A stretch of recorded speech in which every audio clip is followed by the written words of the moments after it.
હવામાન વિભાગે રાજ્યમાં 5 અલગ-અલગ હવામાન સિસ્ટમ સક્રિય થતા આગામી કલાકોમાં અનેક જિલ્લાઓમાં ભારેથી અતિ ભારે વરસાદની આગાહી કરી છે। Trough shear zone, low pressure, cyclonic circulation અને વેસ્ટર્ન ડિસ્ટર્બન્સની અસરના કારણે દક્ષિણ ગુજરાત, સૌરાષ્ટ્ર અને મધ્ય ગુજરાતના અનેક જિલ્લાઓમાં મેઘમહેરની શક્યતા વ્યક્ત કરી છે। આજે ભરૂચ, સુરત, નવસારી, વલસાડ, દમણ અને દાદરાનગર હવેલીમાં અત્યંત ભારે વરસાદની આગાહી કરવામાં આવી છે। આ ઉપરાંત વડોદરા, તાપી અને ડાંગમાં અતિ ભારે વરસાદ, જ્યારે આણંદ, પંચમહાલ, છોટાઉદેપુરમાં ભારે વરસાદની સંભાવના વ્યક્ત કરી છે। આ ઉપરાંત સૌરાષ્ટ્રમાં પોરબંદર, જૂનાગઢ, ભાવનગર અને ગીર સોમનાથમાં અત્યંત ભારે વરસાદ, જ્યારે રાજકોટ અને અમરેલીમાં અતિ ભારે તથા જામનગર, દેવભૂમિ દ્વારકા અને બેટ દ્વારકામાં વરસાદની આગાહી કરવામાં આવી છે।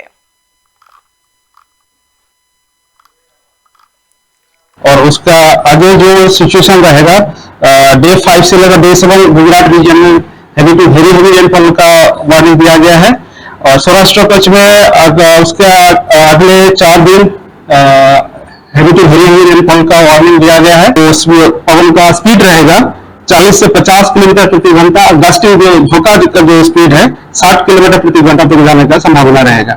इसमें अगले 3 दिन के लिए थंडरस्टॉर्म वार्निंग का भी दिया गया है, दोनों क्षेत्रों में ही, गुजरात रीजन और सौराष्ट्र कच्छ दोनों रीजन के लिए थंडरस्टॉर्म वार्निंग दिया गया है। सर वेदर सिस्टम अभी हमारे लिए इम्पोर्टेंट हो गया।